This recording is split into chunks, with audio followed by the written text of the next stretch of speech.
c'est qu'il y a une espèce de profusion, effectivement, de conseils et d'offres. Dans MyTwiga, ce que je trouve intéressant, c'est que l'application, elle soit pour les parents et les enfants, parce que ça aussi, c'est important, c'est qu'on partage les mêmes leviers éducatifs avec des communications qui soient accessibles aux deux. C'est très important, parce que sinon, on a un peu la filière comment aider le parent et un peu la filière comment Et aider finalement, on se l'enfant. rend compte jamais. Et Enfin, et pourtant, c'est compliqué. c'est un acte éducatif que de gérer le téléphone. Alors, il y a deux sujets dans le téléphone. Il y a l'exposition aux écrans.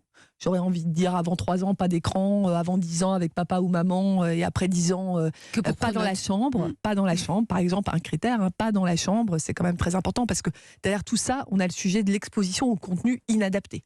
Or, aujourd'hui, vous avez dit qu'à 10 ans, on a un smartphone. Moi, je vous dis qu'à 11 ans, c'est la première exposition aux pornographiques pour un enfant. En 11 ans. moyenne, 11 ans.